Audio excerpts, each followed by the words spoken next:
Assalamualaikum warahmatullahi wabarakatuh. Alhamdulillah, alhamdulillahilladzi hadana lihada wa ma kunna linahtadiya laula an hadana Allah. Ashhadu an la ilaha illallah wahdahu la syarika lah wa ashhadu anna Muhammadan abduhu wa rasuluh alladzi la nabiyya wa la rasula ba'dah. Allahumma salli wa sallim wa barik ala abdika wa rasulika Muhammad wa ala alihi wa sahbihi wa man tabi'a hudahu bi ihsanin ila yaumiddin, amma ba'du. Rabbi shrah li sadri wa yassir li amri wahlul 'uqdatan min lisani yafqahu qawli. Allahumma anfa'na bima 'allamtana وعلمنا ما ينفعنا وزدنا علما. اللهم ارزقنا إيمانا ويقينا وفقها. اللهم بك أصبحنا وبك أمسينا وبك نحيا وبك نموت وإليك النشور. اللهم إنا نسألك علما نافعا ورزقا طيبا وعملا متقبلا. Ma'asyiral muslimin, Bapak Ibu sekalian, jamaah salat subuh Masjid Nurul Islam yang semoga senantiasa dirahmati Allah Subhanahu wa taala. Alhamdulillah, segala puja dan puji syukur marilah dapat senantiasa kita haturkan dan kita panjatkan kehadirat Allah Subhanahu wa taala atas segala limpahan nikmat, rahmat, taufik serta hidayahnya, sehingga pada kesempatan pagi hari ini kita semua masih diberikan kesehatan, kita semua masih diberikan kelapangan untuk dapat hadir di tempat yang mulia dan penuh barakah ini dalam rangka memulai hari ini dengan menunaikan salah satu kewajiban yang Allah Subhanahu wa taala tetapkan dengan bersujud kepadanya dalam salat subuh pada pagi hari ini. Dan kemudian kita manfaatkan sejenak waktu yang Allah Subhanahu wa taala berikan ini untuk dapat mengambil faedah dari beberapa ayat-ayatnya dan sabda-sabda Rasulnya Muhammad sallallahu alaihi wasallam, yang mudah-mudahan dapat memberikan pada kita satu bekal ilmu yang bermanfaat dalam menjalani kehidupan di muka bumi ini sampai nanti pada saatnya kita berjumpa dengan Allah Subhanahu wa taala. Allahumma amin. Ma'asyiral hadirin, Bapak Ibu sekalian yang semoga senantiasa dirahmati Allah Subhanahu wa taala, kita perlu sama-sama fahami dan garis bawahi bahwasanya derajat seorang hamba yang paling tinggi di sisinya adalah derajat ketakwaan. Ketika seorang hamba dapat semakin meningkat kualitas ketakwaannya, maka ia pun akan meraih derajat yang terhormat di sisi Allah Subhanahu wa taala. Dalam Al-Qur'an, di dalam surat Al-Hujurat, surat yang ke-49 ayat yang ke-13, Allah Subhanahu wa taala berfirman, Ya ayyuhan nas, inna khalaqnakum min dzakarin wa untha وَجَعَلْنَاكُمْ شُعُوبًا وَقَبَائِلَ لِتَعَارَفُوا إِنَّ أَكْرَمَكُمْ عِندَ اللَّهِ أَتْقَاكُمْ إِنَّ اللَّهَ عَلِيمٌ خَبِيرٌ. Allah Subhanahu wa taala berfirman, yang artinya, wahai sekalian manusia, sesungguhnya kami telah menciptakan kalian dari seorang laki-laki dan seorang perempuan, dan menjadikan kamu berbangsa-bangsa dan bersuku-suku agar kalian saling kenal mengenal. Sesungguhnya orang yang paling mulia di antara kamu di sisi Allah ialah orang yang paling bertakwa di antara kamu. Sesungguhnya Allah Maha mengetahui lagi Maha mengenal. Kemudian, ma'asyiral hadirin, Bapak Ibu sekalian yang semoga senantiasa dirahmati Allah. Dalam Al-Quran, Allah Subhanahu wa Ta'ala pun menjelaskan sejumlah karakter-karakter takwa sebagai panduan bagi kita untuk kemudian dapat mengimplementasikannya, dapat mengamalkannya, agar kemudian kita pun dapat meraih derajat takwa tersebut. Di antara karakter ketakwaan yang Allah Subhanahu wa Ta'ala sampaikan di dalam Al-Quran ialah bahwasanya orang-orang yang bertakwa itu adalah mereka yang memiliki dua dimensi kebaikan. Yang pertama, baiknya hubungannya kepada Allah, dan yang kedua, baiknya hubungannya kepada sesama manusia. Sehingga belum dikategorikan sebagai hamba yang bertakwa apabila seorang hamba masih cacat dalam salah satu dimensi kebaikan tersebut. Dalam hal ini Allah Subhanahu wa Ta'ala berfirman di dalam surat Az-Zariyat, surat yang ke-51 ayat yang ke-15 sampai 16. Allah Subhanahu wa Ta'ala berfirman, innal muttaqina fi jannatin wa 'uyun akhidhina ma atahum rabbuhum innahum kanu qabla dzalika muhsinin. Allah Subhanahu wa Ta'ala berfirman yang artinya, sesungguhnya orang-orang yang bertakwa kelak akan berada di dalam taman-taman syurga, dan di sana terdapat mata air yang menyegarkan, sambil mengambil apa yang diberikan kepada mereka oleh Tuhan mereka. Sesungguhnya mereka sebelum itu di dunia adalah orang-orang yang senantiasa berbuat kebaikan. Ma'asyiral hadirin, Bapak Ibu sekalian rahimakumullah, kalau kita buka tafsir ayat ini, maka para ulama menjelaskan bahwasanya orang-orang yang bertakwa itu kelak akan dimasukkan ke dalam syurga, yang kemudian di sana mereka mengambil hidangan-hidangan yang Allah berikan kepada mereka dalam satu penafsiran.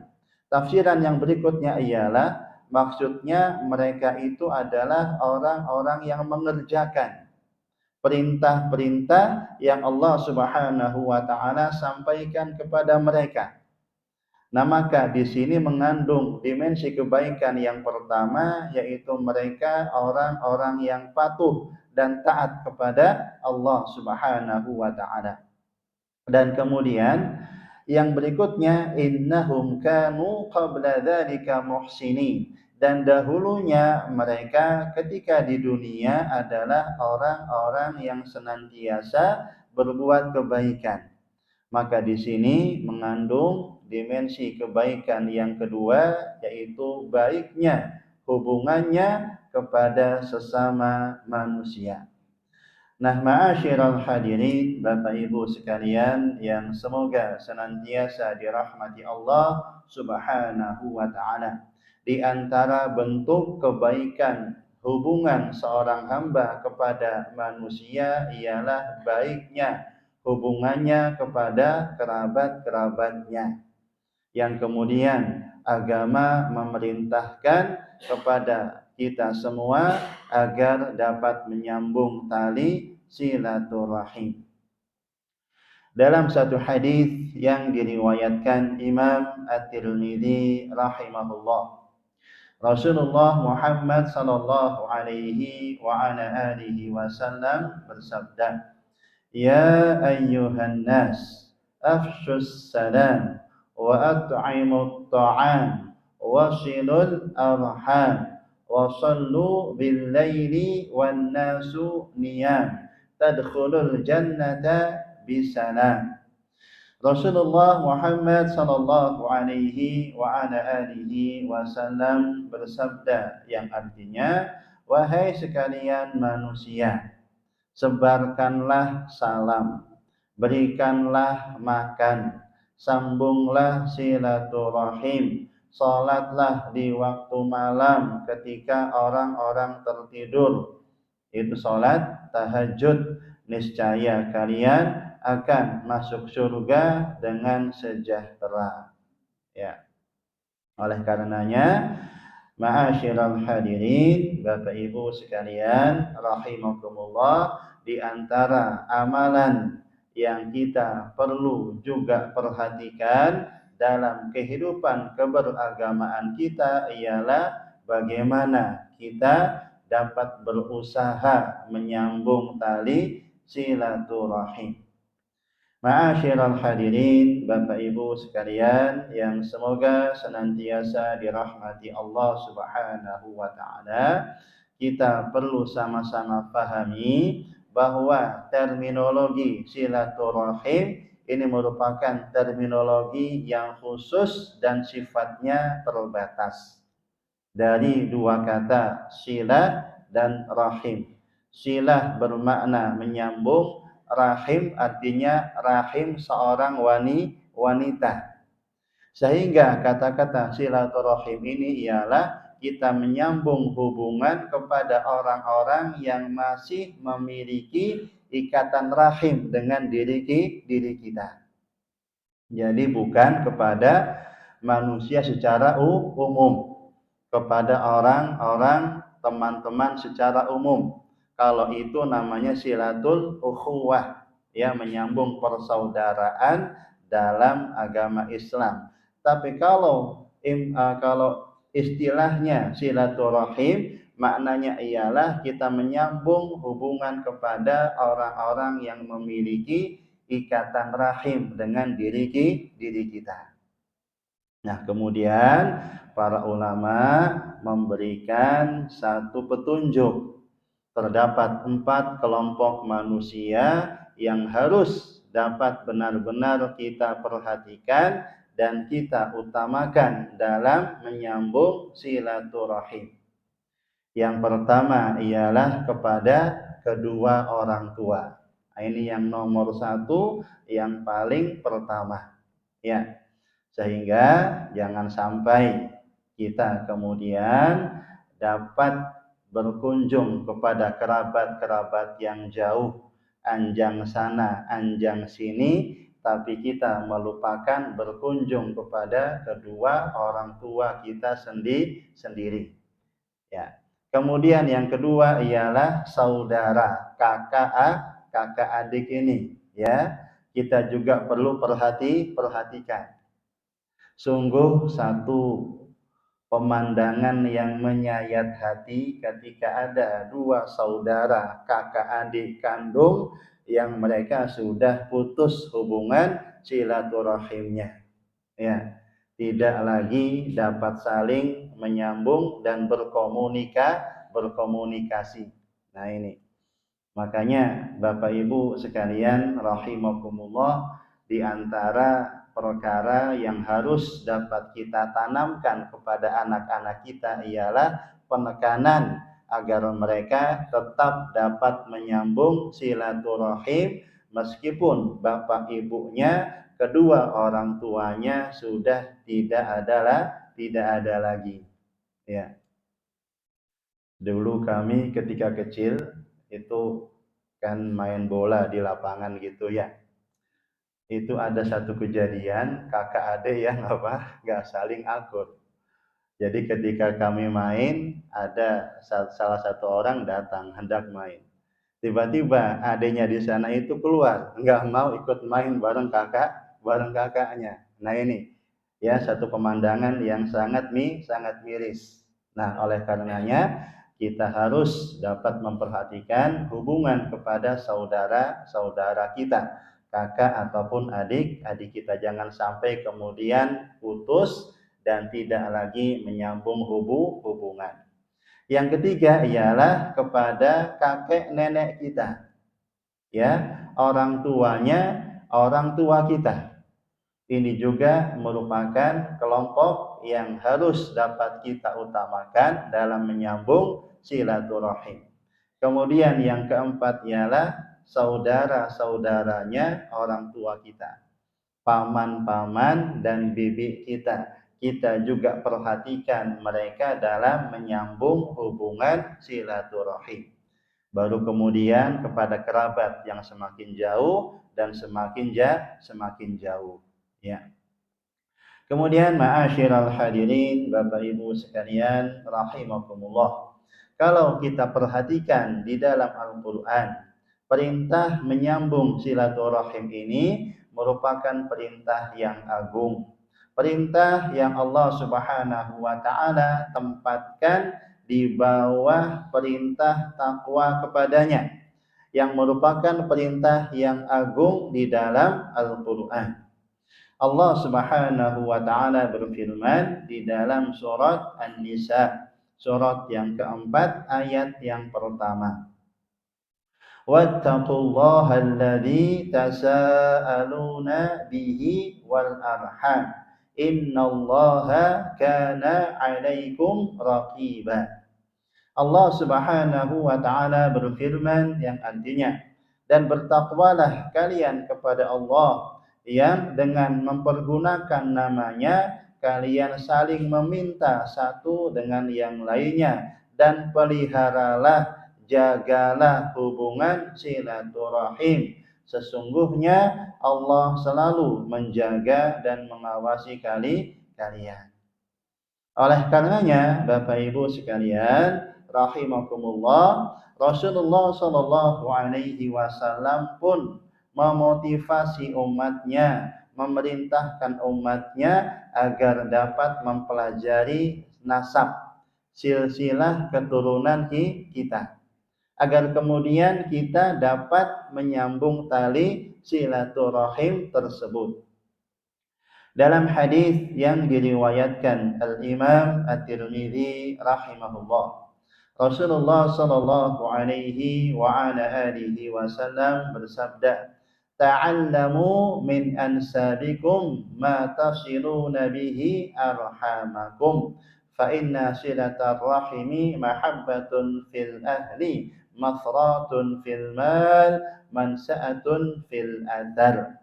Nabi Shallallahu Alaihi Wasallam bersabda, yang artinya pelajarilah nasab-nasab garis keturunan kalian, yang dengannya kalian dapat menyambung tali silaturahim. Karena sesungguhnya silaturahim itu menumbuhkan rasa cinta pada keluarga, menambah harta dan memperpanjang usia. Ya. Terutama juga kepada anak-anak kita. Kita harus dapat menjelaskan kepada mereka. Nah, ini bapak ibumu. Bapak namanya ini, ibu namanya ini. Bapak ini punya orang tua, namanya ini, ya, namanya ini. Ibumu ini punya orang tua, namanya ini, namanya ini.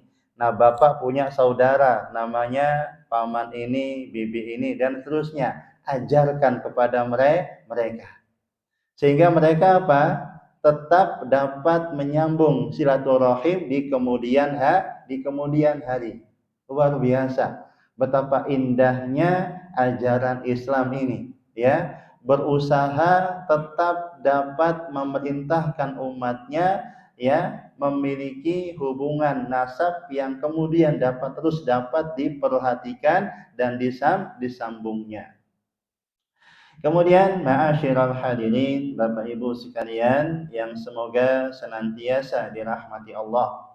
Pada saat yang sama, Allah Subhanahu wa taala pun memberikan celaan yang besar kepada orang-orang yang memutuskan tali silaturahim.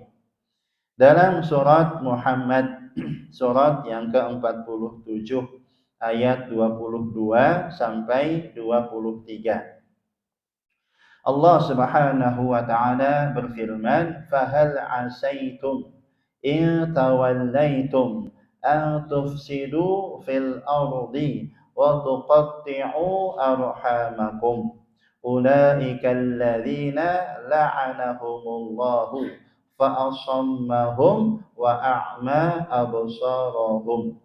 Allah Subhanahu wa taala berfirman yang artinya, maka apakah kiranya jika kalian berpuasa. Ya, ini dalam satu penafsiran, ada juga maknanya ialah apabila kalian berpaling, maka kemudian kalian akan berbuat kerusakan di muka bumi dan memutuskan hubungan kekeluargaan. Jadi Allah Subhanahu wa taala menyebutkan memutuskan silaturahim merupakan salah satu perbuatan tercela dan merupakan perbuatan kerusakan di muka bumi. Mereka itulah orang-orang yang dilaknati Allah dan ditulikannya telinga mereka dan dibutakannya penglihatan mereka. Ya, celaan yang berat kepada orang-orang yang memutuskan tali silaturahim. Oleh karenanya, dalam ayat yang lain di dalam surat Al-Anfal ayat yang ke-75, Allah Subhanahu wa taala pun menyampaikan bahwa kerabat-kerabat itu bertingkat-tingkat yang hendaknya dapat kita senantiasa perhatikan keadaannya.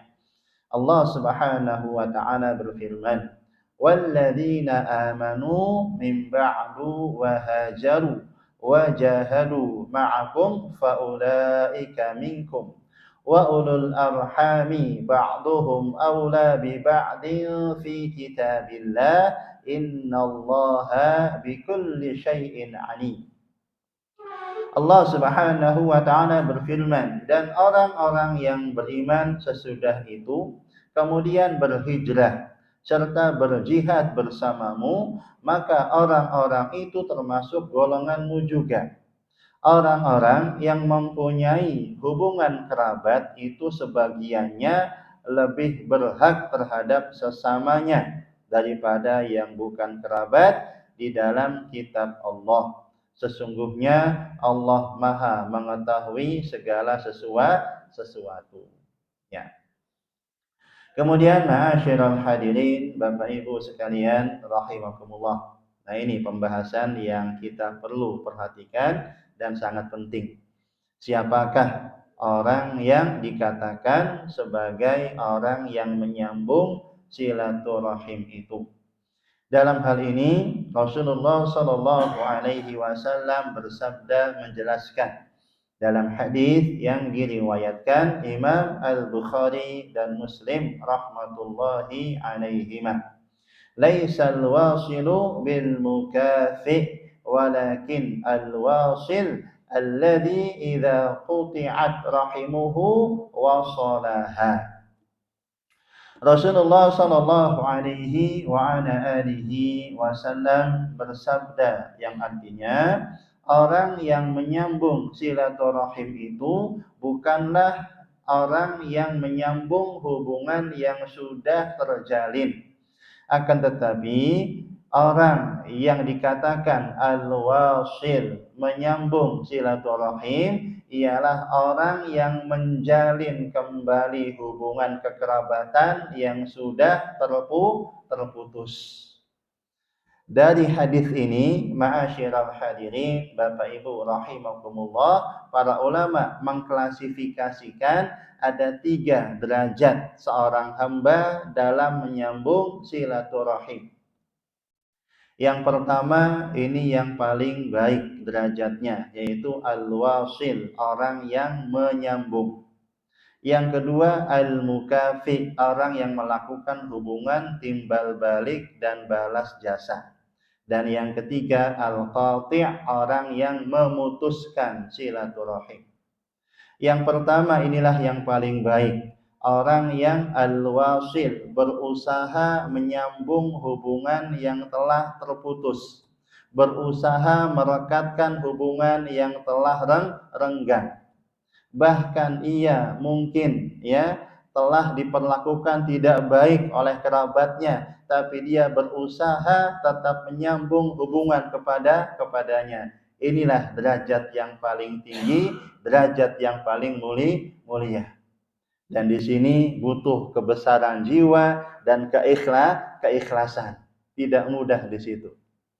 Tingkatan yang kedua ialah al-mukafi, orang yang melakukan hubungan timbal balik saja, balas jasa saja.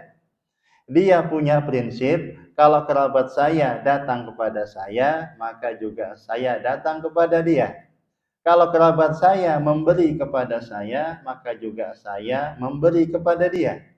Juga berlaku hubungan kebalikannya nantinya. Kalau kerabat saya nggak datang kepada saya, maka juga diri saya tidak akan datang kepada dia. Kalau kerabat saya nggak memberi kepada saya, maka juga jangan harap saya akan memberi kepada dia. Nah, bukan seperti ini yang dikatakan sebagai al-wasil atau penyambung silaturahim. Ini adalah orang yang mukafi, melakukan hubungan timbal balik saja, balas jasa saja. Yang ketiga ini yang paling buruk, yaitu al-qati', orang yang memutuskan silaturahim. Sudah benar-benar dia enggan untuk kemudian dapat menyambung hubungan kepada kerabatnya. Na'udzubillah. Disebutkan kemudian atau dikisahkan dalam hadis yang diriwayatkan Imam Al-Bukhari dan Muslim. Ada seorang lelaki datang kepada Rasulullah sallallahu alaihi wasallam seraya berkata. Ini contoh ya bagaimana orang yang menyambung silaturahim. Sahabat tadi mengatakan, "Ya Rasulullah, inna li qarabatan asiluhum wa yaqta'uni wa ahsinu ilaihim wa yusi'una ilayya wa ahlumu anhum wa yajhaluna alayya." Faqala la in kunta kama qulta faka'annama tusiffuhumul malla wa la yazalu ma'aka minallahi dhahirun 'alaihim ma dumta 'ala dhalik. Ada seorang sahabat yang datang kepada Rasulullah sallallahu alaihi wasallam seraya mengatakan, "Wahai Rasulullah, saya mempunyai kerabat. Saya menyambung hubungan dengan mereka, tetapi mereka malah memutuskan hubungan dengan saya. Saya berbuat baik kepada mereka, tetapi mereka berbuat buruk kepada saya." Allahu Akbar. Saya berlemah lembut kepada mereka, tetapi mereka berlaku kasar terhadap saya. Luar biasa ini. Ya, nyambung hubungan ya, tapi kerabatnya malah memutuskan. Ya, kemudian bersikap baik kepada mereka, tapi kita mendapatkan balasan yang tidak baik. Kita berlaku lemah lembut kepada mereka, tapi mereka membalas dengan perbuatan kasar terhadap kita. Maka Nabi sallallahu alaihi wasallam bersabda, apabila engkau benar demikian, maka seakan-akan engkau menaburkan pada mereka debu panas. Dan Allah akan senantiasa tetap menjadi penolongmu selama engkau senantiasa berbuat demikian. Ya, jadi kerugian ada pada orang-orang yang memutuskan silaturahim, dan pertolongan Allah akan diberikan kepada orang-orang yang berusaha menyambung hubungan silaturahim. Ya, maka di sini sebagaimana yang sempat kami katakan tadi, butuh jiwa besar dan keikhlasan dalam upaya kita menyambung tali silaturahim. Kemudian ma'asyiral hadirin, Bapak Ibu sekalian rahimakumullah. Terdapat beberapa hadis Rasulullah sallallahu alaihi wasallam yang menjelaskan pada kita fadilah atau keutamaan menyambung tali silaturahim. Di antaranya disebutkan dalam Sahih Al-Bukhari dan Muslim melalui jalan sahabat Abu Ayyub Al-Ansari radhiyallahu ta'ala anhu. Ia mengisahkan, anna rajulan qala, ya Rasulullah, akhbirni bima yudkhiluni al-jannah wa yuba'iduni minan nar.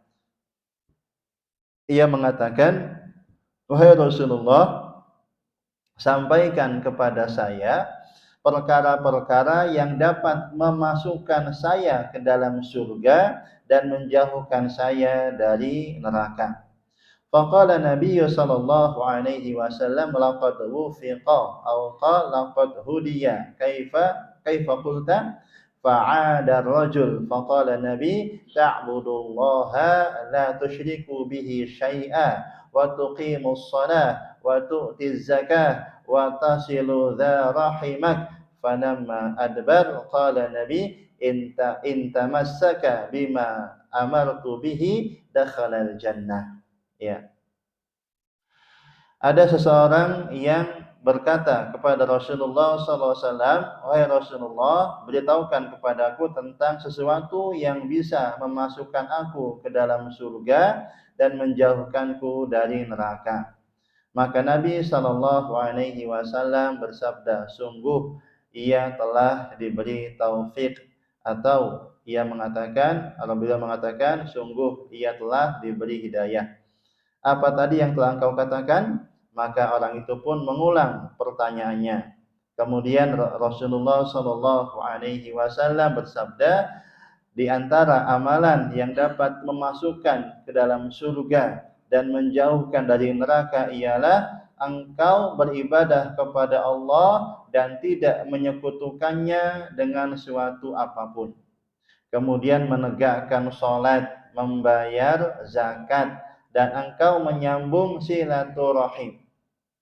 Kemudian setelah orang itu pergi, Nabi Shallallahu Alaihi Wasallam bersabda, jika dia melaksanakan dengan benar apa yang aku perintahkan tadi, pastilah dia masuk surga. Jadi ini amalan atau pintu amalan yang hendaknya juga dapat kita perhatikan. Kemudian ma'asyiral hadirin, Bapak Ibu sekalian rahimakumullah, menyambung silaturahim ini juga merupakan tanda kebenaran iman seorang hamba.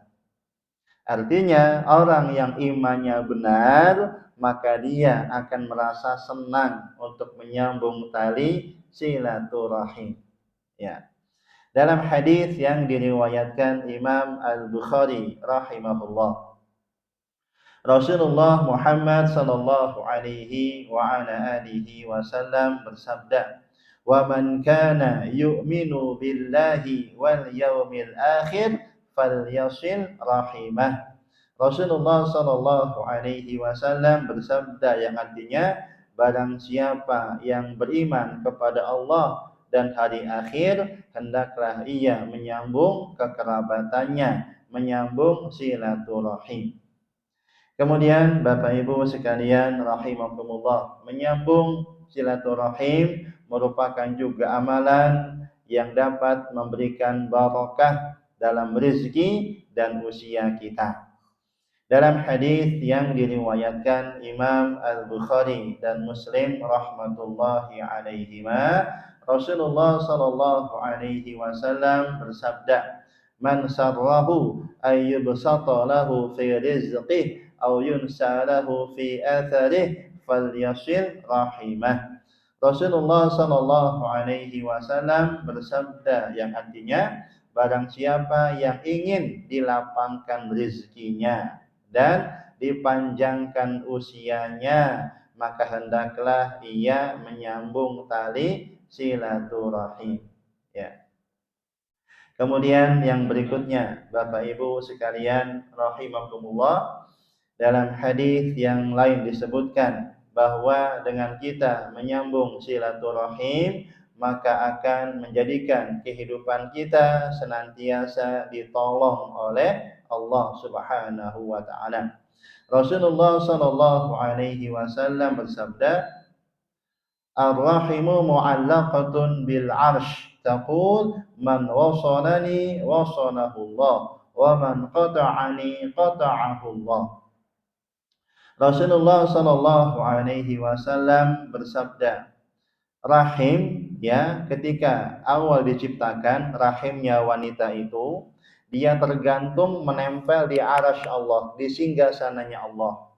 Ia mengatakan, barang siapa yang menyambungku, maka Allah akan menyambungnya, dan barang siapa yang memutuskanku, maka Allah akan memutuskan hubungan dengannya. Artinya, Bapak Ibu sekalian rahimakumullah, orang yang menyambung silaturahim maka akan ditolong oleh Allah. Dan sebaliknya, orang yang memutuskan silaturahim maka akan diputuskan pertolongannya dari Allah Subhanahu wa taala. Kemudian yang berikutnya, di antara keutamaan menyambung silaturahim ialah merupakan salah satu amalan yang terpuji dalam penggunaan harta. Jadi harta yang Allah titipkan pada kita, Bapak Ibu sekalian rahimakumullah, di antara bentuk pengelolaan yang dipuji atau di antara penggunaan yang terpuji ialah kita gunakan untuk dapat menyambung silaturahim. Terdapat hadis yang agak panjang di sini yang cukup indah. Rasulullah Shallallahu Alaihi Wasallam menjelaskan tentang 4 golongan, 4 kelompok manusia dalam kehidupan dunia ini. Nabi Shallallahu Alaihi Wasallam bersabda, "Innamad dunya li arba'ati nafarin." Hanya saja dunia itu ya milik 4 kelompok manusia.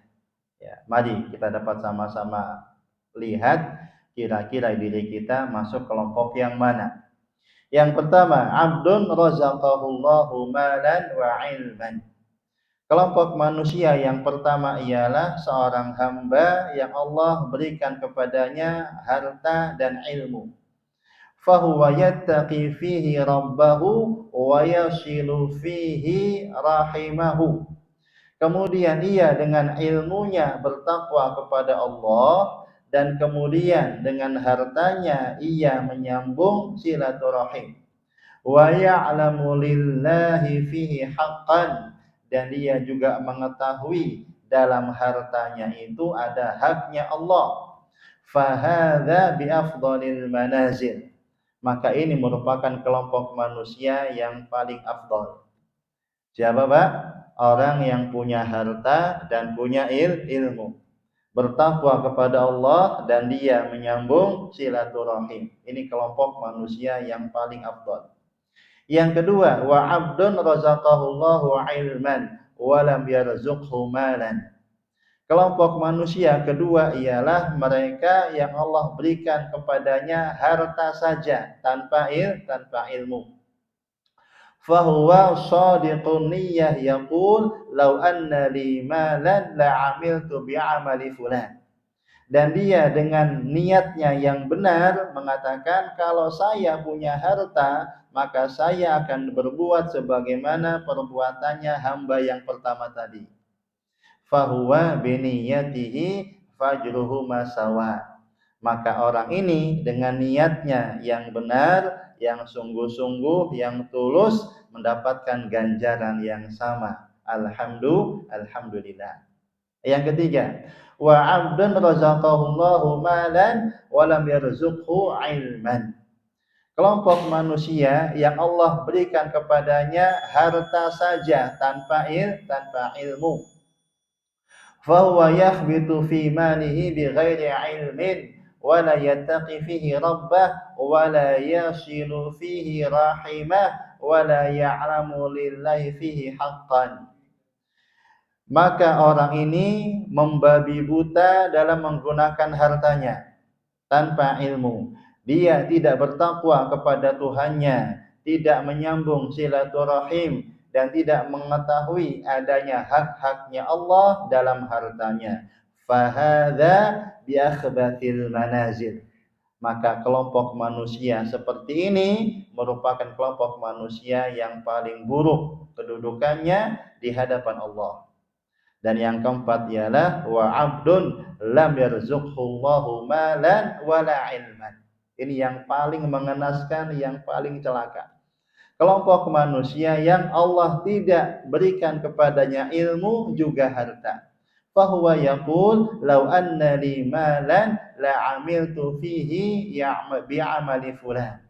Dan dia mengatakan, dia punya angan-angan, kalau saya punya harta, maka saya akan berbuat seperti perbuatannya fulan, orang yang ketiga tadi.